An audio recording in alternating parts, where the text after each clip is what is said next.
신축년세를 맞아서 시청자 여러분들과 이렇게 함께 할 수 있는 장이 마련되어서 기쁘게 생각을 합니다.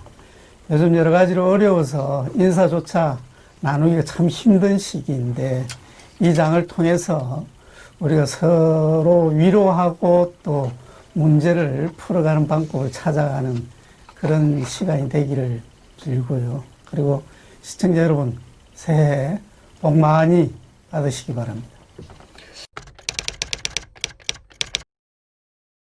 16년간 몸담았던 이제 의사당을 떠나가지고 그야말로 자연인으로 돌아와서 몸과 마음을 단련하면서 되돌아보는 시간을 가지고 있습니다.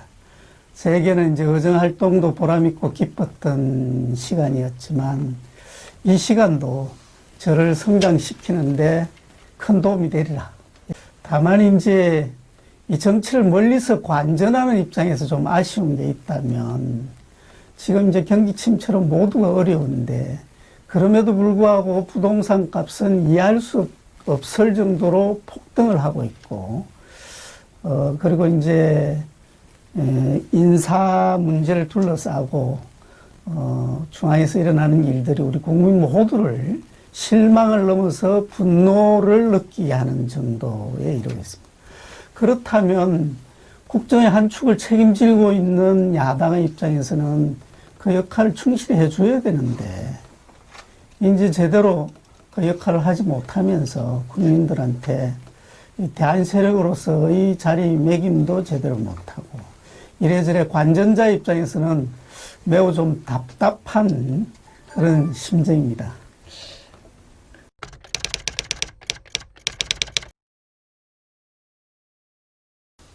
돌이켜보면은 이 내세울 것보다는 좀 더 잘할 걸 하는 이런 아쉬움 진하게 남는 걸 부정할 수는 없는데 뭐 좀 제 자랑 같지만은 보람있게 생각하는 것은 2015년도에 제가 예결위원장을 했었어요.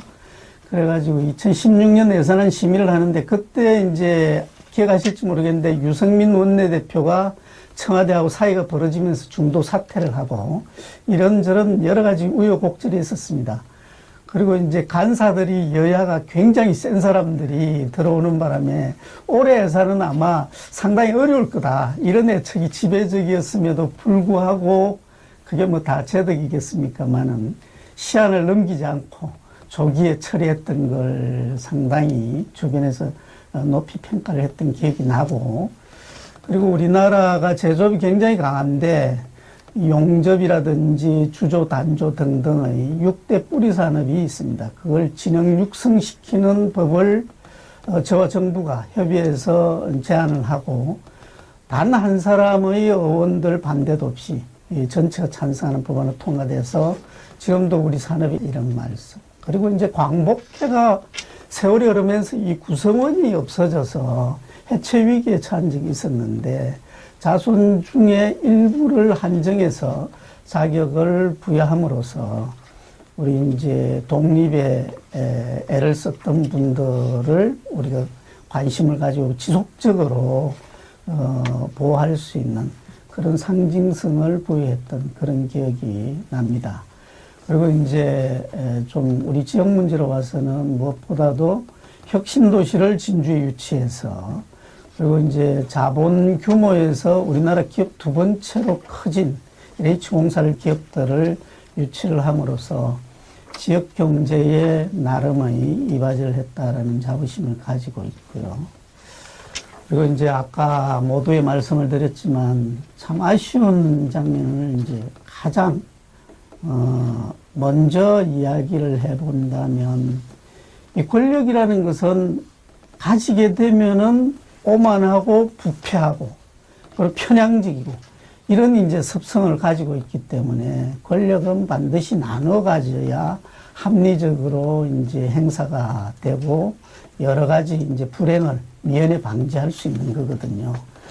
그래서 이제 상권 분립이라는 것도 이제 그런 취지에서 시작이 된 건데 우리나라만큼 대통령제를 하면서 대통령 권한이 강하고 불행이 반복되는 이런 나라가 이제 없습니다. 그래서 저는 제가 이제 의정 활동을 하는 동안 이 권력을 분산해서 행사할 수 있는 시스템을 좀 만들겠다. 그래서 대통령제도 이 분권행 대통령제로 개헌이 되는 그런 걸 위해서 노력을 했고, 제가 정개특위 위원장이 되면서도 거기에 집중을 했습니다만, 정치의 현실은 저희 염원과는 상당히 떨어진 그런 결과로 귀착이 되었고, 또 하나는 우리나라 정치에서 가장 후진적인 것은 공천제도입니다. 이게 만화 근원이거든. 그래서 당 지도부가 자기들 마음대로 사람을 심고 빼내고 하는 이런 걸로 인한 이 폐단은 우리 정치에서 가장 이 후퇴된 모습이고 정근대적인 모습입니다. 그래서 유권자와 국민이 그 당의 이 공천 후보자를 결정하는 이런 상향식 공천제를 여야가 합의해서 정착을 시켜야 된다라는 이런 일념을 가지고 노력을 했지만, 이번 이제 20대 선거를 보면 그래도 이긴 민주당은 어느 정도 거기에 근접해서 상당히 성과를 거두었고, 제가 속했던 야당은 그게 잘못되는 바람에 이제 거의 백석전후의 정당으로 쇠락하는, 그리고 이제 앞으로의 선거 결과는 어느 당이 선진화된 상향식 공천제를 먼저 합리적으로 이 선택을 하느냐에 그 성패가 달려있지 않을까, 이런 생각을 합니다. 그래서 막 그런 부분에 대해서 대단히 좀 아쉬움이 남는다, 이런 소회를 말씀드립니다.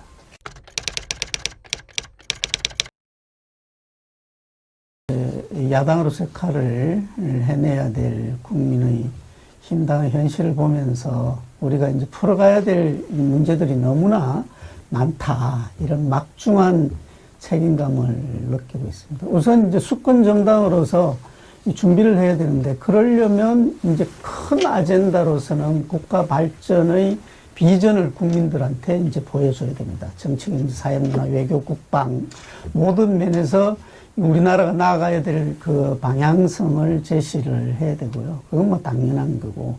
그리고 이제 현실의 문제로 돌아와서는 당내가 우선 안정이 되고 이 경쟁력을 갖추는 그런 모양을 가져야 됩니다. 근데 뭐 끝없는 비대위 체제가 이제 거듭되면서 소위 말해서 당이 거의 뭐 자생력이 없어져 버리고 영이 서지 않는 조직이 되어버렸다. 그래서 하루빨리 저는 개인적으로 비대위 체제를 청산을 하고 이 당을 명실상부하게 이끌 수 있는 선장이 나타나서 당 조직을 안정시켜야 된다. 이게 이제 가장 급선무다라는 생각을 하고, 그리고 두 번째는 이제 외연 확대인데, 이 소위 말하는 중도 진영의 표심을 잡기 위한 경쟁에서 최근에 이제 우리 당은 항상 밀렸습니다.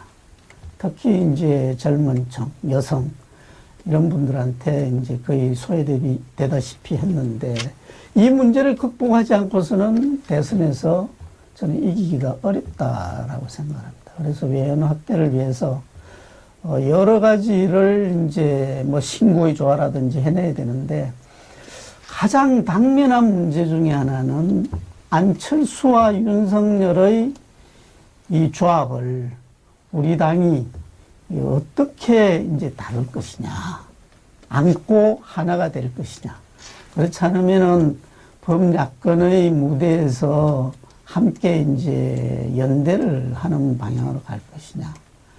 뭐 일각에서는 안철수에 대해 가지고 뭐 일시적인 현상에 불과할 걸, 뭐 그다음에 예전에 안철수가 쨌는데 뭐 이런 이제 박절한 평가를 하는 분들도 있고, 윤석열 지금 검찰총장이고 여당하고 각 세우니까 빛나는 거지, 그 자리에서 내려와 가지고 정치권에 들어오는 순간 거품 아니겠냐, 뭐 이런 이제 이야기를 합니다. 근데 뭐 미래를 누가 알겠습니까?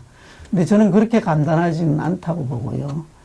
이 두 사람의 함수 관계에서 가장 함축적인 것은 안철수가 이번에 서울시장 출마를 공식화했다는 거죠. 근데 한 달 전까지만 해도 안철수 대표는 자기는 서울시장에 출마하지 않겠다라는 이야기를 수십 차례 반복했던 사람입니다. 그러니까 이 사람이 이제 뜻을 바꾸는 그 깊은 내막은 저희들이 알 수는 없지만 윤석열이라는 대권 무대에서 절대 강자가 있고 그 사람의 이미지하고 자기의 이미지가 상당 부분 중첩된다는 거지.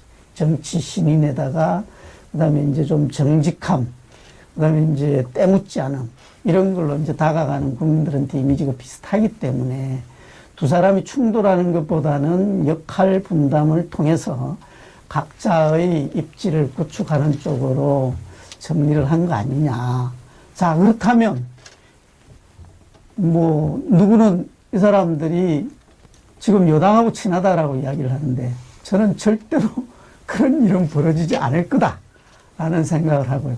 그렇다면 이 야당의 중심인 국민의힘당에서 이 안철수, 윤석열의 조합을 어떻게 이게 이제 모아서 갈 것이냐. 물론 이제 그 사람들이 서울시장 후보, 대권 후보가 된다라는 보장은 없지만은 그 무대가 열리게 되면 거기서 분명히 상당한 역할을 한 사람이면은 분명한데 국민의힘당이 이제 이걸 어떻게 풀어나갈 것이냐에 국민의힘당의 미래와 능력이 달려있다.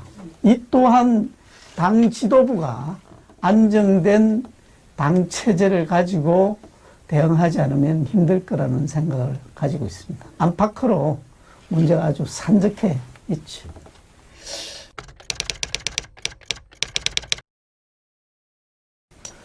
문제점은 아주 정확하게 지적을 해 주셨고요. 이걸 원샷이 해결할 사람이 있으면 대한민국 최고의 대통령이자 정치가가 될 텐데, 저 나름은 이제 법조인이기 때문에 이 국정 운영에 있어서 저희 부족한 부분을 이제 보완한다는 이런 측면도 있고, 또 현실이 그걸 요구하고 있기 때문에 16년 동안 14년여를 이 경제 관련되는 면에서 이제 이야기를 했기 때문에, 일을 했기 때문에, 이 문제가 저건 죽는 이야기다.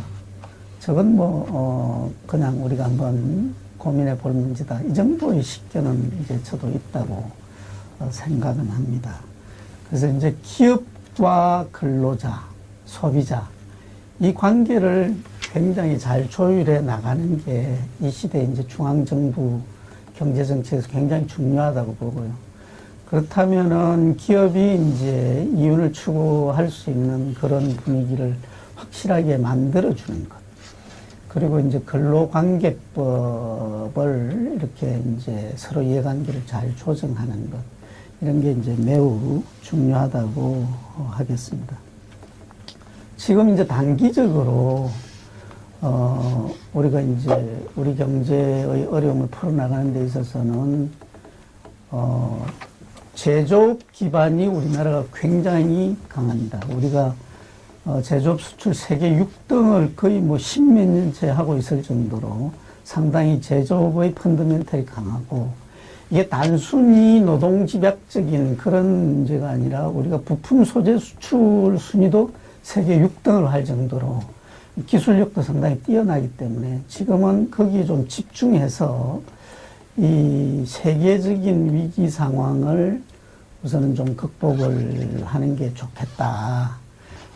그래서 이 제조기업들이 좀 자신감을 가지고 활동을 할 수 있도록 정부가 잘 역할을 해줘야 된다, 이런 생각을 하고요. 그리고 이제 우리가 좀 더 미래에 대한 대비를 한다면 우주항공, 그리고 약간은 정부에 따라서 입장 차이는 있습니다만 원자력 발전이나 신재생 에너지, 그건 정부 정책에 따라서 다를 수는 있겠습니다. 그리고 IT라든지 인공지능, 이런 데 대해서도 R&D 투자를 게을리하지 않으면서 미래에 대한 준비를 해야 된다, 이제 이런 생각을 하고 있습니다. 이 급한 불은 어쨌든 우리가 세계적으로 굉장히 강점을 가지고 있는 이 제조업이 글로벌 경쟁력을 가지고 자기 역할을 충실히 할 수 있도록 해주는 게 매우 중요하다 이 말씀 드리고, 그리고 이제 중앙과 지방의 경제력 차이, 이건 정말 우리가 풀어가야 될, 그게 잘못되는 바람에 가장 중요한 문제 중에 하나인데, 사실은 이 문제에 대해서는 이제 제가 소속된 이 보수 진영보다는 진보 진영에서 그 답을 많이 제시를 하고 있습니다. 혁신도시라든지 기업도시라든지 행정중심 복합도시, 이를 중심으로 이제 그런 취지라든지 그 주변에 있는 정책들이 이런 문제를 그래도 상당 부분 해결해낼 걸로 생각을 하고, 만약에 지금 야당이 집권당이 된다 하더라도 이런 정책에 대해서는 보완할 건 보완하고 장점은 계속 좀 발전을 시켜나가는 이런 게 바람직하지 않을까, 이런 생각을 해봅니다.